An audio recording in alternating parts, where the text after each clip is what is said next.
ರಾಜ್ಯದಲ್ಲಿ ಈ ತಾಲೂಕುಗಳು ಜಿಲ್ಲೆಯಾಗಿ ಮಾರ್ಪಾಡಾಗಲಿವೆ. ಯಾವ್ಯಾವು ಗೊತ್ತಾ? ಪ್ರೀತಿಯ ವೀಕ್ಷಕರೇ, ಕರ್ನಾಟಕವನ್ನ ಆಡಳಿತಾತ್ಮಕವಾಗಿ ಹೆಚ್ಚು ಸದೃಢ ಮಾಡುವ ಮುಖಾಂತರ ಮುಂದುವರೆದ ತಾಲೂಕುಗಳನ್ನ ಜಿಲ್ಲೆಯಾಗಿ ಮಾರ್ಪಾಡು ಮಾಡಲಿಕ್ಕೆ ಸರ್ಕಾರ ಮುಂದಾಗಿದೆ. ರಾಜ್ಯದ 3-4 ಜಿಲ್ಲೆಗಳನ್ನ ವಿಭಜನೆ ಮಾಡಲಿಕ್ಕೆ ಎಲ್ಲಾ ತರಹದ ಆಯೋಜನೆಯನ್ನ ಸರ್ಕಾರ ಮಾಡಿಕೊಂಡಿದೆ. ಅದು ಬೆಳಗಾವಿ, ತುಮಕೂರು, ಮೈಸೂರು, ಉತ್ತರ ಕನ್ನಡ, ದಕ್ಷಿಣ ಕನ್ನಡ. ಕರ್ನಾಟಕದ ಅತ್ಯಂತ ದೊಡ್ಡ ಜಿಲ್ಲೆಯಾದ ಬೆಳಗಾವಿಯನ್ನ 3 ಜಿಲ್ಲೆಗಳನ್ನಾಗಿ ವಿಭಜನೆ ಮಾಡಲಾಗುತ್ತೆ. ಬೆಳಗಾವಿಯನ್ನ ವಿಭಜನೆ ಮಾಡಿ ಚಿಕ್ಕೋಡಿ ಹಾಗೂ ಗೋಕಾಕ್ ಜಿಲ್ಲೆಗಳನ್ನಾಗಿ ಮಾಡಲು ಮುಂದಾಗಿದೆ. ಉತ್ತರ ಕನ್ನಡ ಮತ್ತೊಂದು ದೊಡ್ಡ ಜಿಲ್ಲೆ. ಶಿರಸಿ ಅದರ ಭಾಗವಾಗಿರುವ ಒಂದು ಪ್ರಮುಖ ತಾಲೂಕು. ಇದು 12 ತಾಲೂಕನ್ನ ಹೊಂದಿದೆ. ಇದನ್ನ ಜಿಲ್ಲೆಯನ್ನಾಗಿ ಮಾಡೋದಕ್ಕೆ ಸರ್ಕಾರ ನಿರ್ಧರಿಸಿದೆ. ವೀಕ್ಷಕರೇ, ನಮ್ಮ ಹೆಮ್ಮೆ ತುಮಕೂರು ಕೂಡ ದೊಡ್ಡದಲ್ವಾ?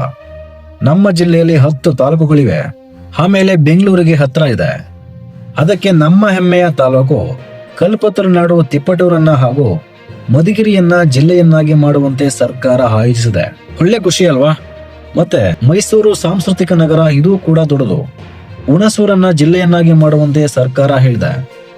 ಇದು ಯಾವಾಗ ಜಾರಿಗೆ ಬರುತ್ತೋ ಗೊತ್ತಿಲ್ಲ, ಬಂದ್ರೆ ಖುಷಿ ವಿಚಾರವೇ. ನೋಡ್ವಾ.